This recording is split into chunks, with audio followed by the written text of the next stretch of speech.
Hola exploradores, sean bienvenidos a SCP Resumen. Se agradece su visita y apoyo. Para más información, vean la descripción o el canal. Ahora, comenzamos.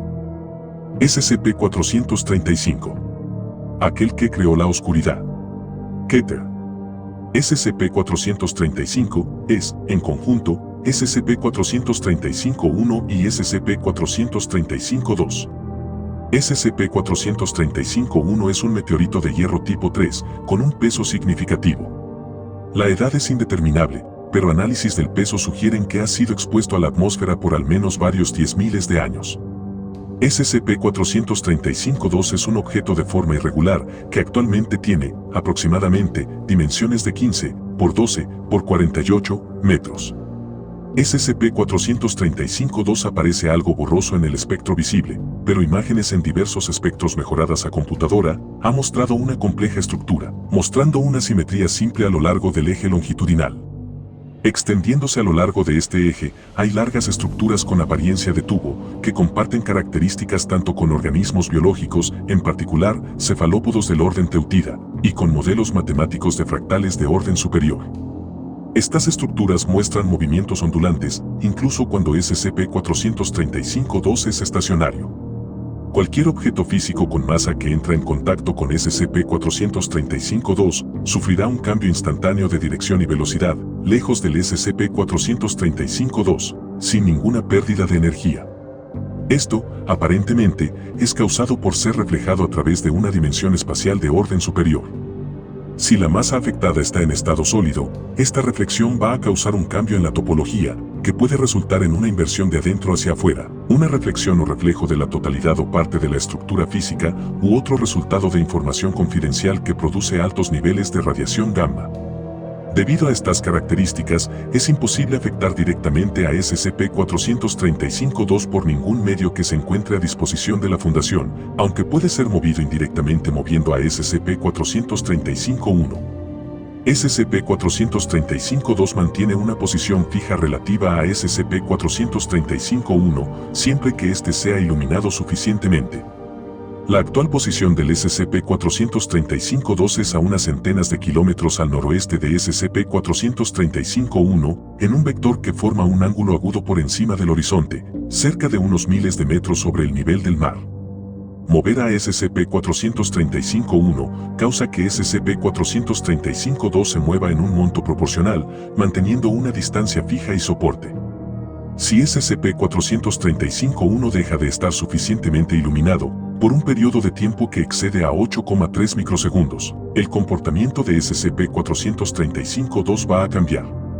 SCP-435-2 va a entrar en estado activo y comenzará a tener movimientos erráticos al azar, orbitando la localización de SCP-435-1.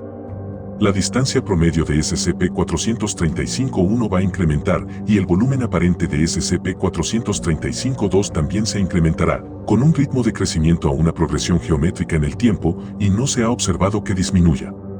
Este comportamiento va a cesar una vez que el SCP-435-1 esté suficientemente iluminado, a tal punto que SCP-435-2 va a cesar movimiento en cualquiera que sea la localización en ese momento y permanecerá fija en relación a SCP-435-1.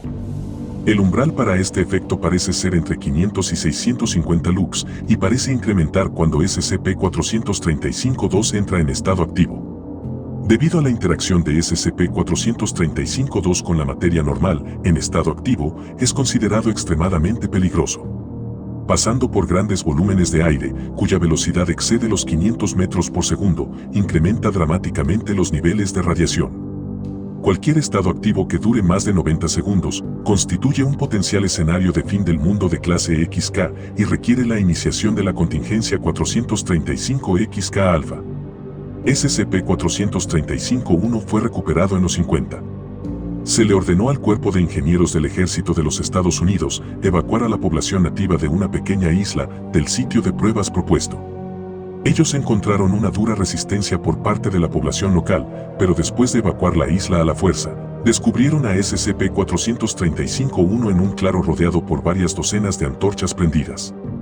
Cuando la mitad de las antorchas se apagaron, SCP-435-2 se movió por un tiempo antes de que la iluminación fuera restaurada al SCP-435-1. Luego la Fundación tomó la custodia de SCP-435 y el gobierno de los Estados Unidos proporcionó una historia encubierta bajo un nombre clave, explicando que el desastre ocasionado fue el resultado de unas pruebas con un rendimiento mayor de lo esperado.